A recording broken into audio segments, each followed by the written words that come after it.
அனைவருக்கும் வணக்கம். பாரதிய ஜனதா கட்சி, இந்து முன்னணி இவர்கள் எல்லாம் ஒருங்கிணைத்து நடத்திய இந்து பக்தர்கள், முருக பக்தர்கள் மாநாடு நேற்று வெகு சிறப்பாக நடந்தது. நிறைய பேர் கலந்துக்கிட்டாங்க அப்படின்ற மாதிரிலாம் கூட நிறைய பேர் பாராட்டுதல் தெரிவிச்சிருந்தாங்க. அந்த மாநாட்டில் ஆந்திராவிலிருந்து ஆந்திரா துணை முதலமைச்சர் பவன் கல்யாண், ஒரு முன்னணி நடிகராகவும் இருக்கக்கூடியவர், அவர் வந்திருந்தார். ஒரு பக்தராக வந்து கலந்துக்கிட்டு அவர் வந்து பார்த்தீங்கன்னா கந்த சஷ்டி கவசத்துக்கெல்லாம் அழகா உட்காந்து கையிலேயே தாளம் போட்டுக்கிட்டு ரொம்ப ரசிச்சு எல்லாரும் சேர்ந்து எல்லாம் பாட்டு பாடிட்டுலாம் இருந்தாங்க அப்படின்ற மாதிரிலாம் சொல்லப்பட்டுச்சு. பல்வேறு விமர்சனங்கள், பல்வேறு ஆதரவுகள் அப்படின்ற மாதிரிலாம் அந்த மாநாடு தொடர்ந்து போயிட்டு இருக்குதுங்க. இதுல பவன் கல்யாண் அவர்கள் பேசின பேச்சு வந்து தாளம் போட்டதோடு இல்லாம போற போக்குல ஒரு குண்டை தூக்கி போட்டு போயிட்டாரு நம்ம திராவிடர்கள் மேல. ஆமா. அதாவது இங்க கடவுள் மறுப்பு, நாத்திகம் அப்படின்னு சொல்லி பேசக்கூடியவங்க எல்லா கடவுளையும் மறுத்து பேச மாட்டேங்கிறாங்க, அல்லது எல்லா கடவுள் மீதான விமர்சனத்தையும் வைக்க மாட்டேங்கிறாங்க. பேசுறது என்னமோ கடவுள் மறுப்பு, நாத்திகம்னு சொல்றாங்க. ஆனா தாக்குறதுன்னு வந்துட்டா ஒரு குறிப்பிட்ட மதத்தை தான் தாக்குறாங்க. அதுவும் பெரும்பான்மையாக இந்து மதத்தை தான் தாக்குறாங்க அப்படிங்கிற மாதிரியான ஒரு கருத்தை சொல்லிவிட்டு அவரு போயிட்டாரு. அவருடைய பேச்சு ஒரு சர்ச்சையாக அப்படி பரவலாக பேசப்பட்டு வந்துச்சு.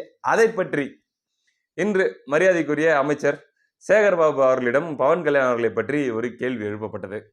அதற்கு சேகர்பாபு அவர்கள் பேசிய அந்த பதில் தான் இன்று பெரிய விவாத பொருளாக, விவாத பொருள்லாம் என்ன, இப்போ மெயின் ஸ்ட்ரீம் மீடியாலலாம் இல்லை, சோசியல் மீடியாவில் கமெண்ட் செக்ஷனில், ஆமாம், அவர் சொன்ன கருத்துக்கள் வந்து இன்னைக்கு அவருக்கே பல பதில்களை வாங்கி கொடுத்துருக்குது.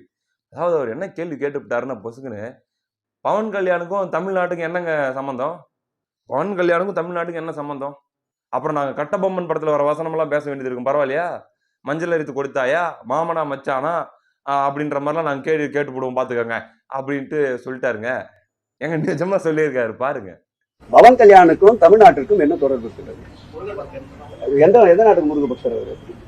பவன் கல்யாண் வீரபாண்டிய கட்டபொம்மன் படத்தில் வருகின்ற வசனத்திற்காக நாங்கள் திரும்ப பேச வேண்டியது வரும். நாட்டு நட்டாயா களை பறித்தாயா என்ற சொல்லிற்கு ஏற்றார் போல்தான் அவரை திருப்பி தாக்க வேண்டியது வரும். முதல்ல இதை அரசியலா, அதுவும் இப்ப வரப்போற தேர்தல் அரசியலுக்கான என்ன கணக்குல இது நடக்குது, எதுக்காக திமுக இப்ப பதட்டப்படுது அப்படிங்கிறத முதல்ல பேசிடலாம். அதுக்கப்புறம் வந்து பாத்தீங்கன்னா அரசியல் கடந்த கொள்கை ரீதியான கேள்விகளையும் அல்லது வந்து லாஜிக்கல் கேள்விகளையும் அதுக்கு அடுத்து வச்சுக்கலாம். இப்போ திமுக இந்த பதட்டம் வர்றதுக்கு காரணம் என்ன அப்படின்னா, எப்படி இப்ப பாஜக அப்படிங்கிற ஒரு ஃபேக்டரை காட்டி கிறிஸ்தவர்கள் இஸ்லாமியர்களுடைய வாக்குகள் ஒரு 13-14 விழுக்காடுல இருந்து 17 விழுக்காடு வரைக்கும் இருக்கிறதாக சொல்றாங்க இல்லையா? இதை நம்ம அப்படியே வலிச்சு எடுத்துக்கிட்டு போனோமோ, இன்னொரு ஃபேக்டர் ஒன்று இருக்குது, சீமான் ஃபேக்டர், தமிழ் தேசியம் அப்படின்ற ஃபேக்டர். இதை காட்டி இங்க இருக்கக்கூடிய பிற மொழியாளர்களுக்கு பாதுகாப்பு இல்லை, தெலுங்கர்களுக்கு பாதுகாப்பு இல்லை, அதனால வந்து நீங்கள்லாம் நமக்கு ஓட்டு போட்டா தான் பாதுகாப்பு. எப்படி கிறிஸ்தவர்கள்ட்டையும் இஸ்லாமியர்கள்ட்டையும் எப்படி பிஜேபி காட்டி ஒரு அரசியல் பண்ணாங்களோ, அதே மாதிரி இங்க மாற்று மொழியாளர்கிட்ட அந்த வாக்காளர்களும் கிட்டத்தட்ட வந்து பாத்தீங்கன்னா ஒரு விழுக்காடு, ஒரு 7-8 விழுக்காடு வாக்குகள்னு கூட வச்சுக்கலாமே, அந்த வாக்குகள் நமக்கு வர்றதுக்கு முழுசா சீமான் அவர்களுடைய வருகைக்கு பிறகு முழுசா இந்த மாற்று மொழியாளர்கள் வாக்கு நமக்கு வர்றது திமுகவுக்கு ஒரு பெரிய பலமாக இருந்துட்டு இருந்துச்சுங்க. இது வந்து சங்கங்கள் மூலமாக அது சொல்றக்கூடிய அந்தந்த எப்படி எப்படிலாம் நாசுக்கா சொல்லும் அப்படி சொல்லி அதை பண்ணிட்டு இருப்பாங்க. 2021 தேர்தலில் அதிமுக வந்து சில பல தொகுதிகளில் ரொம்ப ஒரு சின்ன சின்ன மார்ஜின்ல தோத்ததுக்கு காரணமும் கிறிஸ்தவர்கள் இஸ்லாமியர்கள் வாக்குகளை கடந்து இந்த மொழி சிறுபான்மையினுடைய வாக்குகள் கொத்தாக திமுக போனதுதான், தெலுங்கர்களுடைய வாக்குகள். பிரேமலதா அவர்கள் அதனாலதான் 2021 தேர்தலில் அதிமுகவோட கூட்டணியில் இல்லாமல் இருந்தது, சில தொகுதிகளில் வெற்றி வாய்ப்பு அப்படி மாறதுக்கு காரணமா அமைஞ்சு போச்சு. இப்ப இந்த ஏரியாவை சரி பண்ணணும் அப்படின்னு சொல்லி இந்த கூட்டணியில் நினைக்கிறாங்க. அப்ப அவங்க என்ன பண்றாங்க அப்படின்னா, முதல்ல பிரேமலதா அவர்களை சமாதானப்படுத்தி 2026 ஜனவரியில் நான் உங்களுக்கு ராஜ்யசபா தரோம் அப்படின்றதெல்லாம் சொல்லி ஒரு பக்கம் அந்த கூட்டணியை வந்து உறுதி பண்ற. ஏன்னா தெலுங்கு வாக்குகள்ல 10 ஓட்டு திமுகவுக்கு முழுசா போயிட்டு இருந்தது, 10க்கு 10ன்னு போயிட்டு இருந்தது. குறைஞ்சது 10ல் 3-4 ஆச்சும் இந்த பக்கம் கொண்டு வரணும் அப்படின்ற ஒரு கால்குலேஷன். இதை தெரிஞ்சுக்கிட்டு தான் பிரேமலதா அவர்களும் கொஞ்சம் அதிகமா டிமாண்ட் பண்றதும் ஒரு மாதிரி வந்து ஒரு அண்டர்ஸ்டாண்டிங்குள்ள வராம இழுத்தடிக்கிறதும் பண்ணிட்டு இருக்கும்போது தான் இப்ப அவங்களுக்கு செக் வைக்கிறதுக்காக தான் குருநாதர் வைகோ அவர்கள்கிட்டையும் ஒரு பேச்சை போட்டு வச்சு பேச்சுவார்த்தை நடத்திட்டு இருக்குது. ஏன்னா அவருடைய வாக்குகளும் கிட்டத்தட்ட அதே சமூகத்து, நாயுடு சமூகத்து வாக்குகள் தான், கிட்டத்தட்ட அதே மாவட்டங்கள்ல, தென் மாவட்டங்கள்ல. அப்ப ஒருவேளை பிரேமலதா அவர்கள் வந்து ரொம்ப பிடிவாதம் பண்றாங்க அப்படின்னா, சரி நீங்க போறதா போங்க, எங்களுக்கு மதிமுக இருக்குது, அதை வச்சு நாங்க வந்து தெலுங்கர்களுடைய ஓட்டு முழுசா திமுக போகாம ஒரு குறிப்பிட்ட அளவு எங்களுக்கு வரா மாதிரி நாங்க பண்ணிக்கிறோம் அப்படின்ற மூவ் எல்லாம் அதிமுக கூட்டணி, பாஜக கூட்டணி பண்ணிட்டு இருக்கிறாங்க. இதற்கு மேலும் வலு சேர்க்கக்கூடிய வகையில இப்ப கர்நாடகாலேயோ ஆந்திராலேயோ அல்ல ஏதோ ஒரு மாநிலத்திலேயோ தமிழர்கள் வாழ்றாங்கன்னு வச்சுக்கோங்களேன், அவங்க வாழக்கூடிய பகுதிக்கு இப்போ நம்ம விஜய் அவர்கள் போயிட்டு அந்த தமிழர்கள்கிட்ட போய் பார்த்து அவங்க கிட்ட பேசி எமோஷ்னலாக பேசி அவங்களுடைய தாய்மொழியில் பேசி நீங்கள் இவங்களுக்கு ஓட்டு போடுங்க அல்லது இவங்களுக்கு போடாதீங்க அப்படின்னு சொன்னால் அங்கே இருக்கிற தமிழர்களுக்கு அப்படியே கனெக்ட் ஆகும்.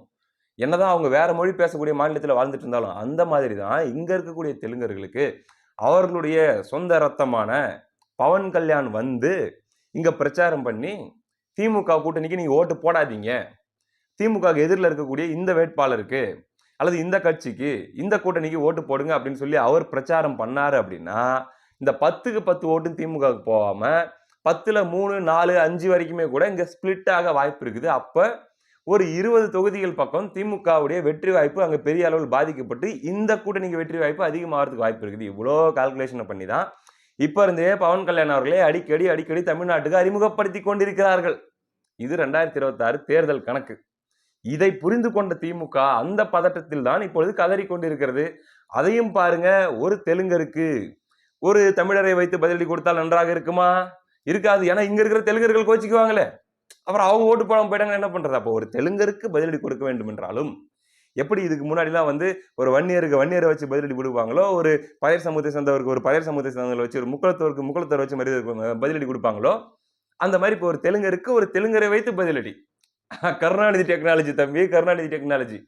நாற்று நட்டாயா களை பறித்தாயா என்ற சொல்லிற்கு ஏற்றார் போல்தான் அவரை திருப்பி தாக்க வேண்டியது வரும். அவருக்கும் தமிழ்நாட்டுக்கும் என்ன சம்பந்தம்?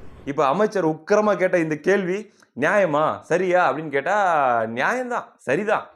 தமிழர்களோ தமிழ் தேசியவாதிகளோ இந்த கேள்வியை பார்த்து கேட்கலாம். ஆனா அமைச்சர் செந்தில் பாபு அவர்கள் கேட்கலாமா அப்படின்ட்டு, செந்தில் பாபு என்னங்க பேர் சொன்ன, சேகர் பாபு அவர்கள் இந்த கேள்வியை கேட்கலாமா அப்படின்றது தான் இங்க முக்கியமான பாயிண்ட். இப்ப பவன் கல்யாணுக்கும் தமிழ்நாட்டுக்கு என்ன சம்பந்தம்? அவர் வந்து இங்க எதுக்கு இங்க பேசணும்? அவர் என்ன வந்து மஞ்சள் அரைச்சாரா அப்படின்ற மாதிரி கேள்வி கேட்கிற இதே சேகர் பாபு அவர்களுக்கு ஒரு சின்ன ஒரு ரிவைண்ட் போயிட்டு வர வேண்டியதா இருக்குது. பவன் கல்யாண் வந்து உங்க குரூப்பை பார்த்து கேள்வி கேட்டுவிட்டா உங்களுக்கு கசக்குது. ஆனா நீங்க கர்நாடகாவில், இவரு ஆந்திராவிலிருந்து வந்தாரு, கர்நாடகாவிலிருந்து ஒருத்தரை வர வச்சு இங்க நீங்க பண்ணிட்டு இருக்கிற இந்த திராவிட மாடல் அருமை பெருமைகள் எல்லாம் அவரை வந்து நீங்க பார்க்கணும், பார்த்து கருத்து சொல்லணும் அப்படின்னு கூப்பிட்டு வந்து அதுக்கப்புறம் அவர் வேற உட்காந்துக்கிட்டு எதையோ அவரால் முடிஞ்சதை அவர் பிரஸ் மீட்ல பேசுறாரு. அதுல அவ்வளவு சாட்டிஸ்பாக்சன் இல்லாம பக்கத்துல உட்காந்துக்கிட்டு இதே சேகர் பாபு அவர்கள் தான் நல்லா போச்சு. சிஎம் அவரால் மட்டுமே தான் உண்டான நல்லா ஆனா அரசியல் பயணத்தை பொறுத்த வரைக்கும் இப்போது இரண்டாம் கலைஞராக இன்று நல்ல திட்டங்கள் நல்லா ஆட்சி. அவரோட ஆமா, திராவிட மாடல் ஆட்சி நல்லா இருக்குது சொல்லுங்க, முதலமைச்சர் நிறைய பண்றாரு சொல்லுங்க அப்படின்னு சொல்லி பிரகாஷ்ராஜ் கிட்ட கேட்டு அவர் மூலமாக நீங்களா பார்த்து சொல்லுங்க அப்படின்ட்டு. அவருக்கும் தமிழ்நாட்டு அரசியலுக்கு என்ன சம்பந்தம்? அப்போ உங்களை பாராட்டுறதுக்கு இந்த திராவிட மாடல் ஆட்சி ஆப்பிரிக்கா பழங்குடி மக்கள் முதற்கொண்டு அமெரிக்கா வரை, கனடா வரை, ஜப்பான், சைனா வரை எல்லாரும் பாராட்டிட்டு இருக்கிறாங்க. அது மட்டும் பார்த்தாது, கர்நாடகாவிலிருந்து வந்து பாராட்டணும் அவங்கெல்லாம் சொன்னா தான் இங்க வந்து அப்படியே அவங்களே பாராப்பா, வெளியூர் ஆட்டக்காரங்களே வந்து பயங்கரமா பாராட்டிட்டு போயிட்டாங்கன்னா இது பயங்கரமான ஆட்சி போலதான் அப்படின்னு சொல்லி இங்க வேறவங்க நம்பணும் அப்படின்ட்டு நீங்க வந்து பயன்படுத்தலாம். அதே அரசியலுக்காக பாஜகவோ அல்லது வந்து உங்களுக்கு எதிரணியில் இருக்கக்கூடியவர்களோ வேற்று மாநிலத்து நடிகரை பயன்படுத்தினால் அல்லது ஒரு அரசியல்வாதியை பயன்படுத்தினால் என்ன தவறு அப்படின்னு லாஜிக்கலா ஒரு கேள்வி வருது இல்ல. இப்ப பவன் கல்யாணுக்கு தமிழ்நாட்டுக்கு என்ன சம்பந்தம்? நியாயமான கேள்வி. பவன் கல்யாண் அவர்களை எதுக்காக பயன்படுத்துறாங்க அப்படின்னு நான் சொல்லட்டுமா?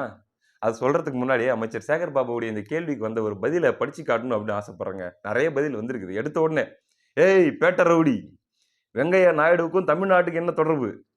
எதுக்கு அவரை கூப்பிட்டு கருணாநிதி சிலையை திறக்கணும்? இந்த மனுஷன் சும்மா இருக்க மாட்டேங்கிறாருங்க. கிஷோர் கேசுவாமி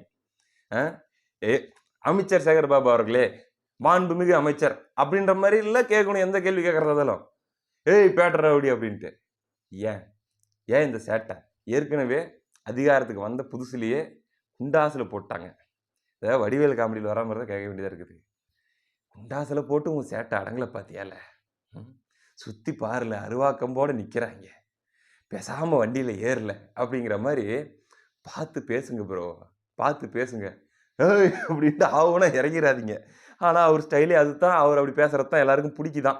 சரி ரைட்டு, அவரும் நான் என்ன பண்ணாலும் மாற்றிக்க மாட்டேன், என்ன அரெஸ்ட் பண்ணுறதா இருந்தால் பண்ணு அப்படின்ற மாதிரி சொல்லிட்டு இருக்கிறாரு. இப்படி ஒருத்தர் கேள்வி கேட்டு வச்சுக்கிறாரா? பதிலுக்கு இது நான் ஒரு லாஜிக்கான ஒரு கேள்வியாகப்பட்டது இந்த கேள்வி. கருணாநிதி காலத்தில் வந்த தெலுங்கனுக்கு மட்டும்தான் தொடர்பு இருக்குது போல தமிழ்நாட்டு கூட. இப்பெல்லாம் வந்தா அந்நியர்கள் தான் போலக்குது. திராவிடியாஸ் அப்படின்னு சொல்லி ஒருத்தர் வந்து கமெண்ட் போட்டிருக்காரு. இந்த திராவிடர்களுடைய கருத்து பார்த்தியா? அதாவது கருணாநிதி அவர்கள் காலத்தில் வந்த தெலுங்கர்களுக்கு தான் தமிழ்நாட்டுக்கும் அவங்களுக்கும் தொடர்பு இருக்குதான். இப்போ வந்துட்டு போறவங்கலாம் அந்நியர்களா அப்படின்ற மாதிரி ஒரு லாஜிக்கான ஒரு கேள்வி கேட்டிருக்கிறாரு. இப்படியாக நிறைய கேள்விகள். இன்னொருத்தர் விஜய் ரசிகர், பாவம் அவரை நாம் கோர்த்து விட விரும்பவில்லை. அவர் என்ன போட்டிருக்காருன்னா, நீயே ஒரு கொல்டி தான்டா, டா போட்டுலாம் பேசாதீங்க, வயதில் மூத்தவர், அந்த மாதிரிலாம் பேசாதீங்க. அதான் உங்களுக்கும் தமிழ்நாட்டுக்கு என்ன சம்பந்தம்? நீங்க ஆந்திராக்காரர், நீங்க தெலுங்கர் அப்படின்னு சொல்லி தெலுங்கர் சேகர் பாபு கேட்டாரு பாருங்க. அதுதான் அங்க பியூட்டியே. இப்படி ஒரு கேள்வியை சில பல பேரை பார்த்து ஒரு 50-60 ஆண்டுகளுக்கு முன்னாடி இந்த தமிழ்நாட்டில் இருக்கக்கூடிய தமிழர்கள், இந்த மக்கள் கேட்டிருந்தாங்க அப்படின்னா தமிழ்நாடு விளங்கி இருக்கும், நல்லா இருந்திருக்கும். கேட்க தவறிவிட்டோம். அது ஒரு டெக்னாலஜியை பயன்படுத்திட்டாங்க. அதாவது எப்படின்னா, நாங்க திராவிடர்கள் அப்படின்னு சொல்லிட்டு வர தெலுங்கர்களுக்கு அலோடு. ஆமா.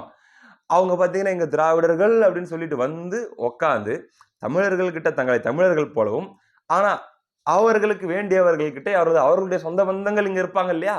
அவங்க கிட்ட மட்டும் அவங்களுக்கு புரியுற லாங்குவேஜ்ல அப்படின்ட்டு வந்து கோட் வேர்டு மட்டும் கொடுத்துட்டு அவங்களும் கோட் வேர்டு அக்செப்டட் அப்படின்னு சொல்லி அண்டர்ஸ்டாண்ட் பண்ணிக்கிட்டு அவங்கள பொறுத்த வரைக்கும் அட நம்ம ஆளுப்பா அப்படின்னு சொல்லி அவங்க ஓட்டு போட்டுருவாங்க. இவங்களை தமிழர்களை பொறுத்த வரைக்கும் என்னமா கவிதை சொல்றாரு, என்னமா பாட்டு படிக்கிறாரு, என்னமா தத்துவமா எழுதி சங்க இலக்கியத்துல இருந்து உதாரணமா சொல்றாரு பாரு.